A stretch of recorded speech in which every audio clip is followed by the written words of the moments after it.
1997 সালে মুক্তি পাওয়া কয়লা ছবি ছিল শাহরুখ খানের ক্যারিয়ারের অন্যতম ব্যতিক্রমী ছবি। রাকেশ রোশন পরিচালিত এই অ্যাকশনধর্মী সিনেমায় শাহরুখ অভিনয় করেছিলেন এক বোবা তরুণের চরিত্রে। তার বিপরীতে ছিলেন মাধুরী দীক্ষিত। মুক্তির আগে ছবিটি নিয়ে দর্শকদের মধ্যে ব্যাপক আগ্রহ থাকলেও বক্স অফিসে প্রত্যাশা পূরণ করতে পারেনি এই ছবি। সেই ব্যর্থতার ধাক্কায় ভয়াবহ আর্থিক সংকটে পড়েছিলেন পরিচালক রাকেশ রোশন। বহু বছর পর এক সাক্ষাৎকারে সেই কঠিন সময়ের স্মৃতি তুলে ধরেন রাকেশ রোশনের ছেলে অভিনেতা ঋতিক রোশন। জিইটিসি বলিউডকে দেওয়া এক পুরনো সাক্ষাৎকারে তিনি জানান, কয়লার ব্যর্থতার পর তাদের পরিবারের উপর নেমে এসেছিল বড় ধরনের সংকট। ঋতিক আরো বলেন, একটা সময় ছিল সম্ভবত কয়লার পর আমাদের পরিবারে নানা সমস্যা শুরু হয়েছিল। বাবা তার উপার্জনের সবটুকুই হারিয়ে ফেলেছিলেন। চারদিক থেকে সমস্যা এসে ঘিরে ধরেছিল। সে সময়ের একটি ঘটনা আজও তার মনে গভীরভাবে গেঁথে আছে।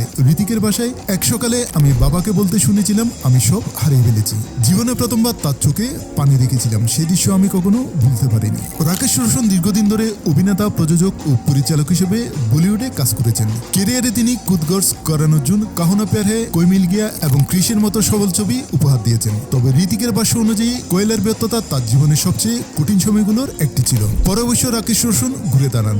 2000 সালে ছেলে ঋতিক রোশনকে নিয়ে নির্মাণ করেন কাহনা প্যার হ্যায়। ছবিটি শুধু সুপারহিট হয়নি, ঋতিককে রাতারাতি বলিউডের নতুন তারকায় পরিণত করে। এরপর কোই মিল গিয়া ও ক্রিস সিরিজের মাধ্যমে পরিচালক হিসেবে আবারও নিজের সাফল্যের ধারাবাহিকতা প্রমাণ করেন রাকেশ রোশন। ঋতিকের মতে, তার বাবার জীবনের সবচেয়ে বড় শিক্ষা হলো ব্যর্থতা যত বড়ই হোক না কেন সেখান থেকে আবার নতুন করে শুরু করা সম্ভব।